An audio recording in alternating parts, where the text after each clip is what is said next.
You're listening to an Anazao Ministries podcast.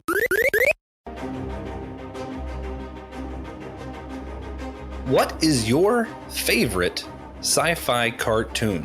Today, guys, we're going to be talking about one of my favorite animated sci-fi series, Lower Decks. We're probably going to mention a few others, Rick and Morty, Star Wars, that kind of stuff as well. This is Systematic Geekology. We are the Priest of the Geeks.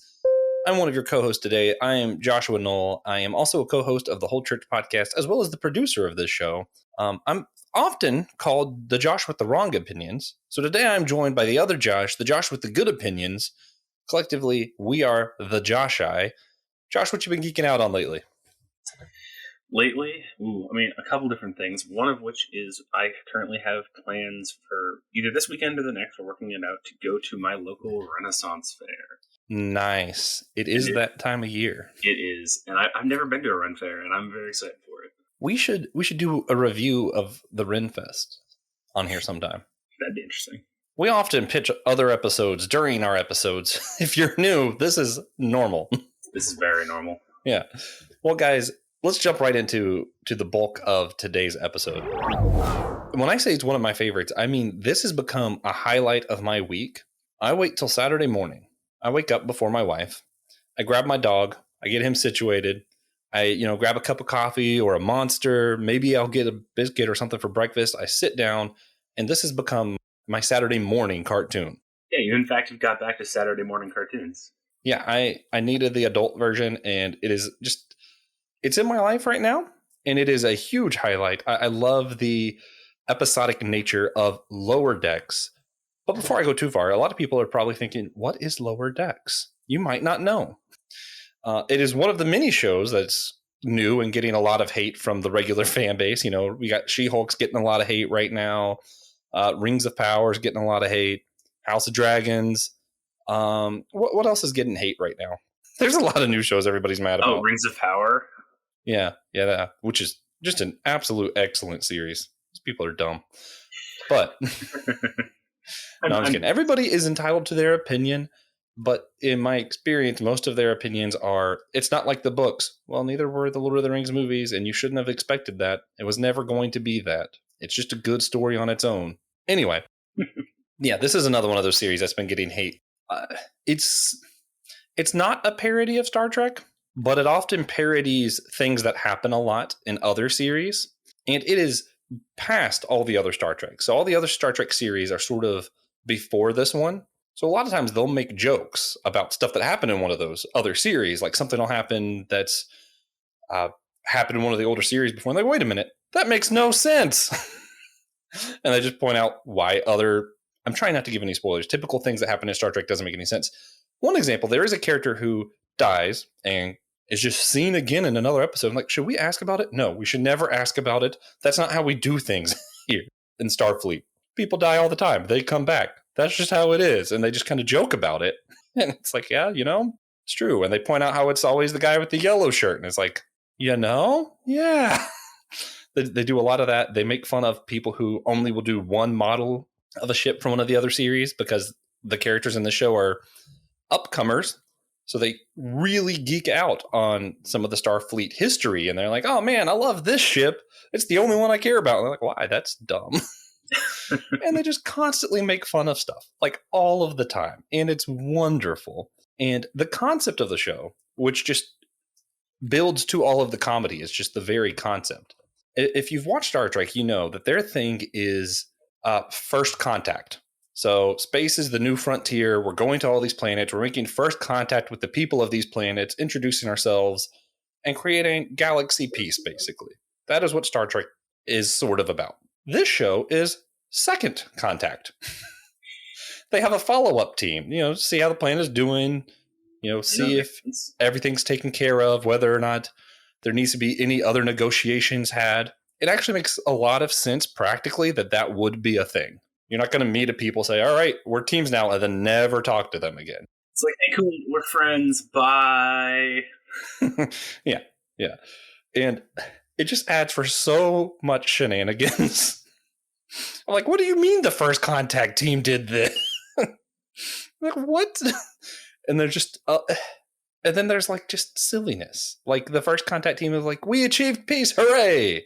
And then this team comes in and is like, wow, how did they do it? Oh yeah, Starfleet agreed to take all of our trash, so you guys need to do that. Just stupid stuff. And it just kind of ends up being their job. First contact makes the deal. Second contact has to deal with it. Yeah. So you have a very unique crew here because, again, these are the people who aren't the main people. These are, the backups, more or less, the second contact team. And the characters for these kind of shows are what make it. Because the very premise is this is not going to be the big storylines. The universe isn't going to be on the line and we're going to send in second string. That's not going to happen. That's the premise of the show, just doesn't allow for that. So what you end up having is you have this guy, Brad Boimler, who is new, upcoming. His entire thing is he wants to be a captain one day, and he is absolutely excellent, checks all the boxes, does everything exactly correct. We all know someone like that. It's just a stereotype in TV shows and in real life. Then you have Davana Tindy. We just call her Tindy. She is just too happy and also incredibly intelligent. And sometimes you just forget because she's so, like, I don't want to say preppy, but I'm going to say preppy. Then Sam Rutherford. That's the one character. He is their mechanic guy. He's sort of an android, sort of not. They always have to have a character that is an android. The joke in this one is that he's actually like the most relatable out of this group. He just cares about everybody. They don't bother doing the whole emotionless character. We're not going to do that. Then Beckett Mariner, she ends up being discovered that she's the captain's daughter. And this is just the main 4 people we follow. And she is very, who needs rules? Let's go do it. Very Captain Kirk-esque, but like young Captain Kirk and also an African woman. And it's just very independent. I don't care about the rules. I'm going to do my own thing. But she's second string. So you don't really get away with that in the same way, especially when your mom is the captain. Yeah, no, that would not be easy. Yeah, no, that doesn't work out. And what's fun about the current season is Boimler, he has just recently discovered that one of their other crewmates, who was just a nobody, who wasn't very good at anything, is been promoted and he's on like one of the Enterprise kind of ships, like one of the main ships. And he was not happy about that news. And Tindy basically told him, yeah, that happened specifically because he just said yes to everything. He just did stuff. And Boimler was like, well, I'm going to do that now. Which was an entire episode of just complete buffoonery. And he ended up saying yes to being hunted. Because, one of the races that they had on board happened to be like, we need to hunt every so often, every however many years. He's like, yes. And proceeds to be hunted. And it looks like it's going to end terribly for him. There ends up being kind of a twist. I don't want to ruin that episode for anybody. But from there, he's decided that this season he is bold Boimler. So he keeps trying to be bold, but it's not in his personality at all. So that's fairly amusing. Also, we have Mariner.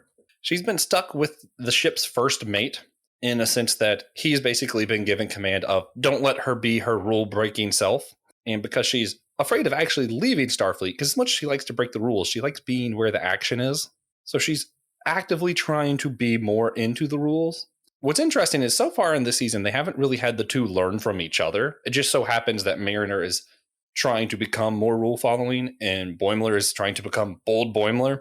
So you think that's where they're going then? That towards the end, they'll kind of learn from each other? Yeah, I think they're... because in the latest episode, the contrast was just really clear. They had... which, when this comes out, it will not be the latest episode. I don't know when this is going to release. We're in the middle of season 3 right now. And there is this episode where they're going down to whatever. They're basically at a job fair, and they're having to run the Come Join Starfleet job fair stand. And they're both trying to stay there and be really, really good. And the person next to them keeps antagonizing them, and everybody keeps being like, who would want to do Starfleet? You guys do this. Who would want to do Starfleet? You guys' job is dumb, or you guys have to stay in the rules all the time. You guys have to... And Mariner is just trying really hard to stay good. And the whole time you're like, she's going to break. And you're just waiting for the shenanigans of when she breaks. But instead, Boimler breaks and just starts tearing apart other people's stands and going absolutely insane. And Mariner actually does manage to stay still. So it's just one of those, that contrast of both of their character progressions happening side by side like that. Was really funny because I spent, 2.5 seasons getting to know these characters. So you're like, wow, that is way outside of their personality. But also, it's just like, wow, that's absurd that either of them are doing these things because, when you're getting that kind of antagonizing, staying still is ridiculous, just taking it all the time. But also, going to other people's tents and tearing it down is ridiculous. I don't feel like I should have had to say that, but yeah. So that's where we're at in the current season. I love it. I'm getting tons of laughs. I love sitcoms. So to me, having get to know personalities and then seeing the situations with those personalities in conflict like that, that is the funniest type of humor for me. That is what I live for. It's my bread and butter. Fair enough. I grew up on a lot of old sitcoms too, and now it's just good. Yeah, it's just fun. Yeah. So that is Lower Decks. That is season 3, where we're at. Josh, what are some of your favorite sci-fi cartoons or, animated sci-fi shows? Okay, so by far and away, it is Star Wars: The Clone Wars, the animated series. It is so good. It is by far my favorite. Yeah, I think because for me, a 10 is perfect. And we talked about this. This was one of the very first episodes. We talked about episode 3 of Star Wars and the Clone Wars. And the question was, does Clone Wars make episode 3 better? My answer is technically yes, but episode 3 is still bad. Yeah, TJ hates that answer because he loves Revenge of the Sith for some reason. But when we rated it, I think I gave it like a 9.8 or something, where I was like, that cartoon is almost perfect. The only problem I have is some of the episodes, especially early on, are a little too childish for me. And that's really true.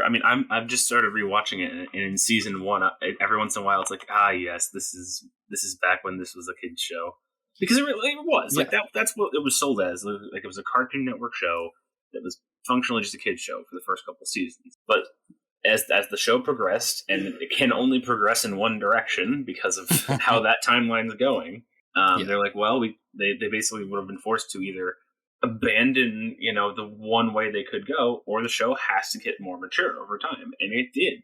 And I think because of the season structure, they probably matured with a lot of its audience, at least when it was coming out. Yeah, I think it was like a combination of the audience is growing older as the show's getting older, and also I think the producers and stuff realized that a lot of older people are watching this show. Oh yeah. And when we say that, though, like it never got explicit or anything in Clone Wars. No. It just got, like, the themes were more mature. You dealt with death a lot more often in the later seasons.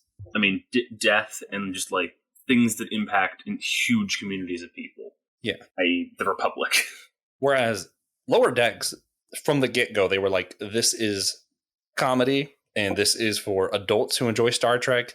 And they usually bleep out most curse words, but, like, it's there. So it'll just be like, oh, what the beep? And I'm like, that effect has always been slightly humorous to me. It's been overdone, but kind of beep comedy, I think, is the best way to call it. Because because there's a lot of in a lot of like comedic things, like swearing can be part of the comedy of it. But I think it just is just that much funnier when instead of the swear, it's just beep, just aggressive beeping noise. Yeah. My wife, her big geek out thing is this band, Greta Van Fleet, and they have some YouTube videos that they did. And the one, Danny, I don't remember what his YouTube name was, but like, he's going to be a golfer in this one. And it's the, what are those called? Okay, anyway, teaching everybody, you should be a golfer, kind of whatever thing. And throughout it, whenever he gets mad, it bleeps him out. He's like, bleep, bleep, bleep. So then at the very end, he actually does drop the F-bomb, which is the humor of it. And in that particular case, I was like, okay, that's actually kind of funny. Like, okay, you got me. So I don't know. I would recommend that if I would remember what the video was. But I personally, I don't have a problem with cussing. I have a problem with cursing. And I think a lot of Christians don't really know the difference of that sometimes. I'll go into it. And personally, I don't care if you curse. I think the Bible does say something about you shouldn't curse others. Let your yes be yes, your no be no. Here's what I think the Bible's talking about. I think the Bible does not want me to say, I hope that you, Josh, goes to hell. Mm-hmm. I didn't say a cuss word there, but that would be cursing you, and I think the Bible is against that. Gotcha. I think someone saying what the insert word here is cussing, they didn't curse anyone. I don't think God cares about that personally. It's just a word. You're definitely right about at cursing.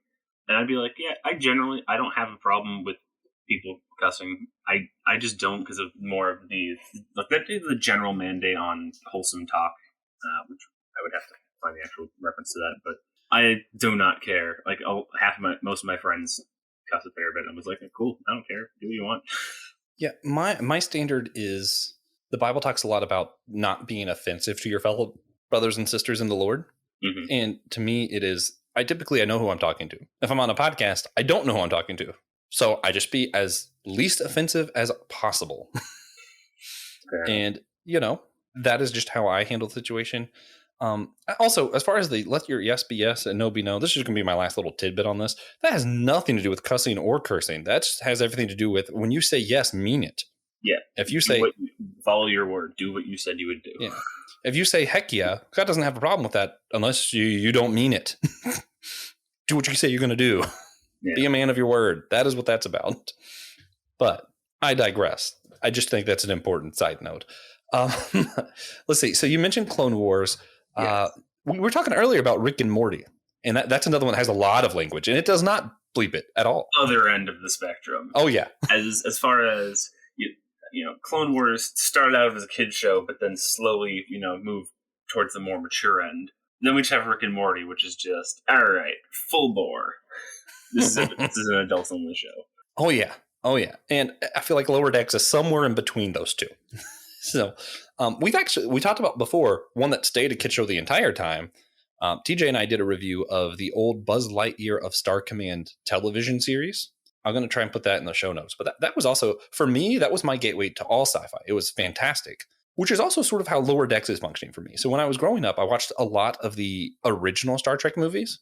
And then I could never get, I tried to start Next Gen so many times, and I just can't get past the first 2 seasons or so. And it's not that I dislike it. It's that I literally forget that I'm watching it so long that I have to start over, and then it just happens again. I get in cycles like that with long anime series, but that's... Yeah. Yeah. No, for me, with Star Trek, I have watched the entire original series and the original motion picture. And then I think 2 of the new movies that are okay, those are fine. But the original Star Trek movies so good. Are where it's at. You got to watch those. Outside of the first one, I did not care for the original motion picture. Oh, I did, but then again, I watched it last year. Yeah, I think what it is that I watched them out of order, so I knew what was coming, and I was like, "Oh, this is so slow," because I knew next is Wrath of Khan. Yeah. Then we have I don't even remember the other ones. I just am I know them by theme, so it's Wrath of Khan, and then the rest of them I'm Spock coming back to life, then the whale one, then whales. One where there's some kind of other god or something. I just generally know them by what happens, and I just forgot the names. Also, can we talk for a second about how just universal the idea of space whales are? They show up in every sci-fi medium. I don't know if it's because of that original Star Trek with space whales and that everyone did just an homage to that, but it's everywhere. I'm trying to think. I feel I have seen that way more often than it makes sense to have seen. Yeah, but it calls back Treasure Planet, where I feel a lot of times we think of space as just ocean, but up there. Yep. Oh, so I mentioned this in our last recording. No idea when that's airing, so this might be before you might hear me say this before I said that. But my recommendation in that episode was the Spelljammer D&D setting that they had recently released the 5th edition version of, which is all about magic version of space, and they have literal ships that they sail around space because magic space. Don't question. Yeah. It makes sense. And they actually have a lot of them patterned after just aquatic animals. And then there are just actual space animals that float around. And space whales, because of course there's whales. I was trying to see. For some reason, I thought there was a Spelljammer version of Munchkin or something like that. But I don't see it. So maybe there's not. I mean, I wouldn't be surprised if there was. But there's so many times a Munchkin. We've talked. That was the last episode you and I did together was Munchkin. And I was I feel like I've seen that. It's something Jammer. Something. I don't know. I'll figure it out one day. I'll remember as soon as this recording's over. Yeah, but yeah, so I started. It. I started with the original Star Trek movies. And that was my jam, and I had a hard time getting into other Star Trek. But earlier this year, my friend has Paramount Plus. I was on there. I saw a cartoon. I was like, yeah, this is something I could just have on in the background. Played Lower Decks. I have fallen in love with this show hard, man. Like, I think I might like this just as much, maybe even more than Clone Wars, which is saying a lot because I gave that like a rating of 9.8 or something. Yeah. I love this series. And the thing is, I know Star Trek well enough and some of the stuff that happens with the series that I get the jokes. But sometimes I'll get the joke and be like, that's kind of funny. And I'm like, but I've never actually seen that. So I'm going back and watching these random episodes and movies that they reference. And that's sort of been my gateway to the rest of Star Trek. Yeah, which I did mention that on an episode before as well when Sari was on. So guys, check that out. But yeah, so that's... I don't know. It's interesting how these animated series can kind of be people's gateways into things. And I'm thinking of, you talk about Clone Wars. I feel like a lot of people grew up with that series or were introduced to certain characters that way. And now they're huge Star Wars fans because of that series. Oh, that is just me 100%. Like, I'm sure I'd seen some Star Wars related stuff before, just given some of my family members. But it's like, okay, cool. Older looking movie, whoop-de-doo. But then just the majesty of the Clone Wars series and all the different characters, them being relatable. Yeah, absolutely. And what's interesting about Star Wars is it exists very differently than Star Trek. It exists in a world or in a galaxy where most of the worlds are aware of each other or already interacting with each other. And instead of the Jedi going to different planets and meeting people, they're kind of part of this political system, and when peace needs to happen, they go out and they ensure peace, which somehow always involves chopping people up. Naturally. Yeah, there's in a lot of star-going sci-fi, there's just two very distinct categories. There's the new age of exploration, which is Star Trek is just the poster child for that. Yeah. Versus all these different people who all know about each other and don't get along, and that's Star Wars. Yeah. But in a way, you see this idea of like, not necessarily the second string, but the follow-up people. You kind of see that a lot in both. I mean, I'm thinking of even in the Star Wars movies, there was, hey, Anakin, you're still a Padawan, so me and you are just going to go make sure the Queen's safe this week, or like, hey, we're just going to check up on things here, see how things are going. You see a lot of that with the Jedi, and that's sort of the basic premise of this series is they're just going back, checking up on things, following up. It's not the exciting stuff. And one thing that I think is interesting when Star Wars does that, we're just going to make sure the Queen's safe. And then it turns out there's an assassin, and that assassin's connected to the entire big picture, and Anakin gets involved anyway. And I don't know. I find it interesting that there is this concept in both, though, that there has to be a follow-up. There can't just be the initial contact. There can't just be the big war. We have to care for the smaller things, which it reminds me of one of my favorite Bible verses or sections of Bible verses. It's in Zechariah 4. And the people have been complaining about how Israel's run, how the new temple's smaller than the original temple, or I don't like this new TV show, that kind of stuff. And God sends a vision, and in interpreting the vision to the prophet, Zechariah, he says, who dares forget the day of the small things? And that's where we see this kind of thought really, really stand out to me is not following up is dangerous. Not being there to make sure the Queen is safe in episode 2. Or she wasn't the Queen then, was she? Was she just a senator then? Padme? I think she was. I think she was a queen, but it's been a while since I watched episode 2. Yeah. But, if they would have listened to Anakin's hubris in that situation and just kind of been like, oh, yeah, that's not an important enough job for you guys. We'll just send some regular stormtroopers or not clone, whatever. Clones didn't even exist at that point. Who was it that they had? Like, it was just regular military? Who did he want to stand there? Just guards? Send some guards. That's fine. Other Padawans. But if they didn't value these smaller missions, the follow-up missions, the safety missions, Star Wars would have played out way differently. And so would Star Trek.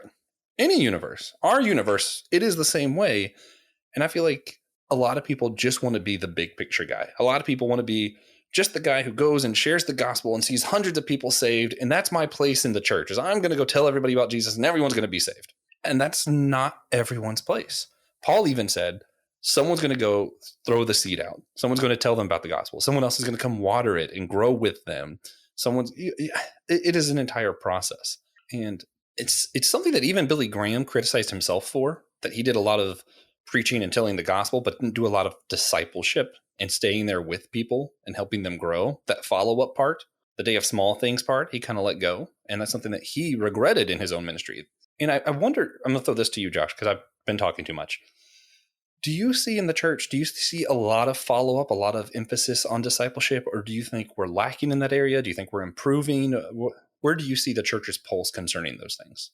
I mean, the church as a whole, I think, goes very much towards, I mean, as we get more just pure evangelicalism, we do get to just, here's the thing, yay, move on and tell someone else. Yeah. Which, yes, you do want to do that, but as we were saying before, if all you focus on is the forest, you'll never see trees, and you do in fact need them to have a forest. So if you just let them go, bad things will happen. And so if all you do is you find Christ and you show Christ to someone else, but you never actually deepen your own relationship with him, you've missed something rather important. And I think that is becoming commonplace. That's just the way a lot of churches function. It almost seems, because a lot of churches will have, they'll have services every week, and every week they'll have, something that's kind of discipleship-y, like, it's something a little more focused and for already believers. But then they'll spend the majority of their service doing a rehashing of the gospel in an altar call. Which it almost feels to me like you almost need two services, one for each purpose. But when you do that, you've already ruined something else. What do you do? Yeah. I feel like, trying to add to this, I feel like I see that. I almost see like there's two different types of churches, and this is where I'm going to go back to our Star Wars, Star Trek dichotomy. I feel like you have the Star Wars churches that are, we're going to have our own polity. We're going to have voting sessions. We're going to have big events for people to come to us. And we're just assuming everybody already knows each other. Yeah.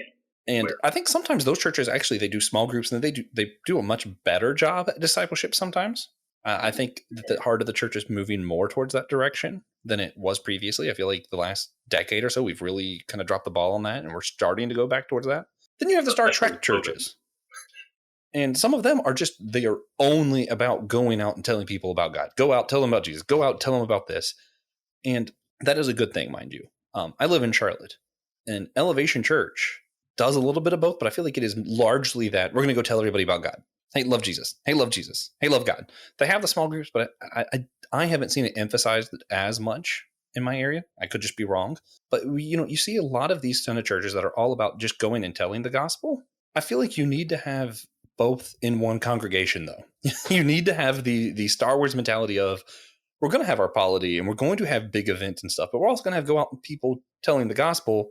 And on both ends, we're going to have the follow-up crew who goes out after we spread the gospel and make sure that we are building relationships. We're not just telling people about Jesus and running away. We're actually doing the discipleship part of it all. If you tell someone about Christ, that's well and good, but did you stop and give them a meal if they needed it? Did you inquire about their life and how Jesus would even fit into it? What would that even look like for them? And then on the other end, did you just have a big event and make everybody feel good? Or did you follow up afterwards to see what it meant to them, how it changed them, what they could do better? You have to have the follow-up crews on both ends. Now, the more I kind of go to different churches, especially given that I'm currently at college, a fair bit away from where I normally live, so my normal church is tenable, so I've gone to different services. The more services I go to, the more I think I appreciate my home church for it kind of has a little bit of that double focus that a lot of the like actual sermon stuff would be more evangelical and is more due to here people will just might walk in, or people will bring their friends to learn about God. That's a lot of what the large groups, but they have this what I'm only starting to realize as I get older, this kind of more deep focus on small groups, and they do really like to push the small groups with people you get to know really well and get to walk in your relationship with Christ with them, that's where you get a lot more of your actual church. Because as we know, it's not church is the kingdom as much as it's any little sect or building. It's just so antithetical to what church is about to not have these kind of small groups and intimate groups like that. So I do encourage every church to do that. Like I love that your church has that model. I feel as though the home church, our friend Joe would love that I'm bringing this up, does a great job with some of this, because it's impossible not to have a follow-up crew or to be the follow-up crew when you're living life together in the way that a lot of these churches do. You know, I can't not make sure Padme's safe if we're all literally just doing life together. I'm just going to be there anyway. You know what I mean? Or, I can't not make sure we followed up with the salvation message when the way it was delivered was through us reaching out as a group and bringing you in and being family together. I mean, the home church does a fantastic job of that. And I'm not saying the home church is the best way or the only way, but I do feel like there's a model there that we should look to that's really productive in this area. Using my two examples, I just kind of want to point out what I think some of this looks like. When you go out and you're spreading the gospel, or, we'll start with the Star Trek part and I'll go back to it. First contact, we promise all these things so that we'll have peace. Second contact comes in and goes, what did they promise? Why would they promise that? A lot of the times in the church, what you'll see similar to that would be someone went out, preached the gospel, did all this stuff, and then you come on and you're trying to build relationships and you find out they believe the gospel because someone told them prosperity gospel and that God's going to give them everything they ever wanted. And you're like, why would they promise that? And you're having to rebuild. Like, that's not what God's about. God's about a relationship, and you're having to build from the beginning. And that's where that secondary nature is more important than the first contact, actually, because that first contact messed up. And if he would have stayed around and built relationships and understood the Bible himself, instead of just only been about winning numbers, that wouldn't have happened. On the other side, in the Star Wars model of the church, I'm going back to my being there for the queen, or the senator, whatever, being there for Padme, protecting Padme, being an important thing, even though it's felt like that was just secondary. A lot of times in the church, I feel like people think that they're just secondary members. The pastor's going up and doing the preaching, the worship team does that, and I'm just here. But you're not just there. You're there making the relationships with people. You're there hearing about people's lives. And I think it is one of the things that irks me the most, if I'm going to share a pet peeve, is that people who go to church and condemn other people for not going to church because the Bible says that you should not forsake the fellowship of believers. First of all, it has nothing to do with you being at a physical church. But secondly, if what you're doing is going to a church, coming in a little bit late so you don't have to talk to people, leaving a little bit early so you don't have to talk to people, you were forsaking the fellowship of believers right there. You did it. You went to church and still forsook the fellowship, And on the flip side, there could be people who are just out there and ministering to people and have people in their work that they're telling about the gospel who can't go to church on Sunday because they work on Sunday, but they're telling people and they're in a community with other people that they're telling about God. And there is no way you can look at that picture and say that they're forsaking the fellowship. They're clearly not. So if you had to give just the most practical thing that you think an ordinary churchgoer could do to be a better follow-up, to be the better second contact with people, what is something people could do? You have to actually, you can't just approach them with your explicit goal to be just to check up on them on a faith level. Just imagine someone coming up with a checklist. All right, so just checking in on you today. When was the last time you prayed? Exactly. Like that's the hyperbole version. But that really is kind of what happens in a way. Some people will be like, we'll double check, like, oh yeah, how's it going with your faith? Cool, bye. You need to actually foster actual relationships. You need to do real human contact, become real friends. If you want people to take you seriously and take your kind of lived experience as regards Christianity with any measure of seriousness, you have to actually have a meaningful relationship with the person, or they have no reason to be able to believe you. It's just like, oh, cool, you're another person who just wants to shove religion down my throat. Cool, wonderful.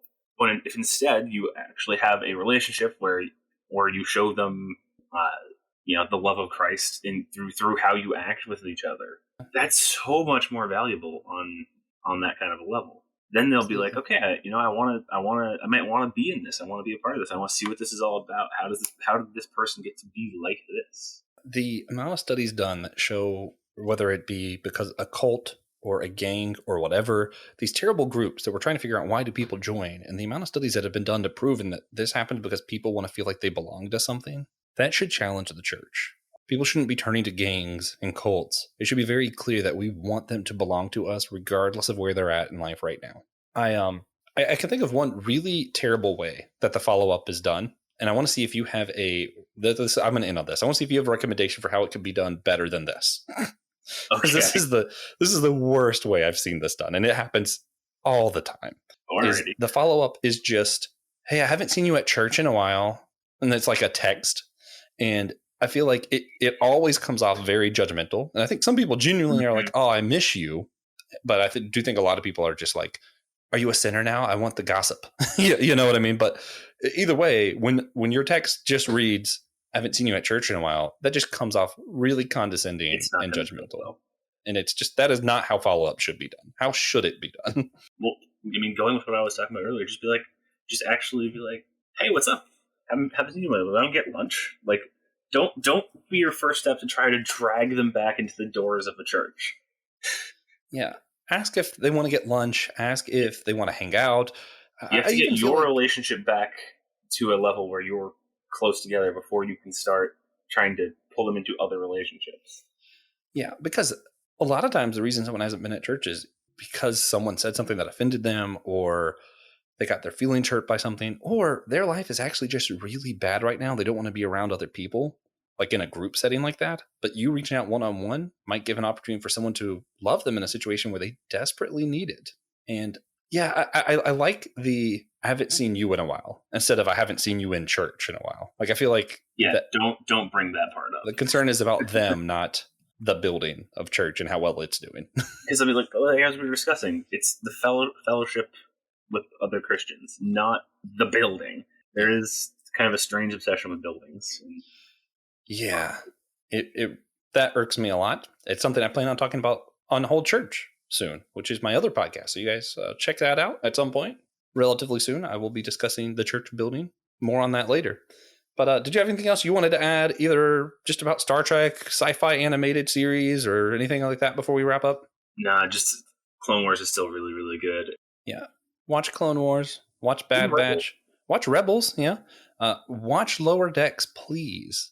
I feel like, for me, this is some of the best Star Trek for me that I've seen. And I know there's so much Star Trek out there. The big Star Wars fans usually like the J.J. Abrams Star Trek movies, or Discovery, I think, is the other one that they like. Most of these Star Trek purists like the original series and Next Gen. A lot of people like Deep Space Nine. I'm told that it'll be my favorite. I've seen a couple episodes thanks to Lower Decks. For me, Lower Decks is my way in. It is the most relatable characters, and I'm all about good characters in a lived-in universe, and that's what you get with this series. So check it out. All right, that being said, it is time for our wrap-up, where we give recommendations other than what we talked about the entire episode. And I'm going to start this one off. And I'm going to recommend almost the exact same thing I recommended last time we did an episode together. It's going to be Killer Bunnies, but instead of Killer Bunnies and the Quest for the Magical Carrot, today I'm going to recommend Killer Bunnies and the Journey to Jupiter. It is a board game that's Killer Bunnies. It is sci-fi centered. It takes forever to play. Do not play unless you have a ton of time, but it's worth it. And each color of card has its own thing it's modeled after. So one of their ships and everything is modeled after Firefly. One of them is Star Wars. One of them is Star Trek. It's amazing. Great. I think the other one's Battlestar Galactica, if I'm not mistaken. Lots of Doctor Who references, lots of Predator references. It's fun. It's a fun time if you have a lot of time. Josh, you have any recommendations? What was that full title again? Killer Bunnies and the Journey to Jupiter. Journey to Jupiter. It will eat up a ton of your time. Amazon look. All right. So my recommendation, I'll keep it on the spacey Star Wars theme. My recommendation, one of my favorite games of all time, is called Endless Sky. It's actually a free and open source game that has been developed by originally this one person, and then lately it's been a large group of people adding into it. But it's available on Steam, so you don't have to worry if that's what you want. It's free on Steam, so you don't have to worry about getting it on their website and not understanding how to do installations and such. It is the way I describe it is it's like Tradewinds in space, but with actually story that you can go. If you're willing to explore, you can actually find some multiple different like stories, including the one main campaign of nice which I'll say the main premise of the main plot. It is basically there is the Republic, that the Galactic Republic, and the Syndicate. So that all of human space is owned by these two factions, basically Mega Corporation and what evolved from like an Earth one world government out to like multi-world government. Interesting. Until eventually the people who are really far away from the more rich Earth people decide, hey, wait a minute, we shouldn't be getting taxed by these people who exist really far away from us and don't give us anything. That sounds familiar. I've never heard that one before. And so they secede and form their own a nation. I don't know. Do you still call it a nation when it's multiple planetary? Yeah, multiple solar systems. Well, it gets into a little bit of the conflict between them and how the conflict actually started and who's behind it all. Do they ever take tea and throw it into space? A really fun... Not yet, but perhaps. And of course, and this isn't super obvious when you first get in there, but I'll just say, there are aliens. Just gotta know where to look. Nice. While we're on space games, I'll do one more recommendation.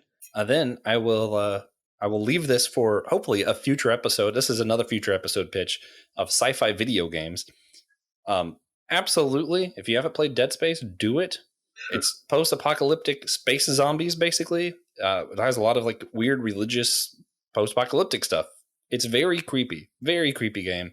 They're about to start over, do a reboot of the series, and it's going to have like HD and everything next year, and it's supposedly going to be really cool. The original makers are doing it, and part of the reasoning is they couldn't fit as much stuff as they wanted in the original games on that kind of disc. But now we have new technology, and they can fit everything they wanted to do, and I am excited for that. So, yeah, go ahead and play the old game, so when the new one comes out, you can experience all the differences and geek out on it with me, because I'll enjoy that. I want to sneak in a second game, too. Second space-related game. It's a game also available on Steam, because most of the ones I play are, go figure, PC Gamer. It's called Deep Rock Galactic, which space dwarves. Yeah, yes. So just think of fantasy dwarves. Yeah. What they space do, dwarves. that, but space. It's great. You are part of this mining company, you get shot down into this really like hostile planet that's full of these bugs that don't want you to exist anymore. And you just have to go mining and get stuff. It's a fantastic time. Sounds wonderful. It's up to 4-player co-op shooter game where we have to also mine. It's wonderful. I have a whole playlist I play while playing with my friends, which is just it's great. Nice. Yeah, and also be looking forward to our future episode about sci-fi video games. You can go to systematicgeekology.org. There's a drop-down menu that says host. You can find both of the Josh. The collective Josh I are there. And all the other episodes we're on, other stuff that we do, you can find on our tabs. If you want us to geek out on something specific that you've been geeking out on, same website, just let us know what you've been geeking out on. We'd love to hear about it. And remember, guys, that we're all the chosen people, a geekdom of priest.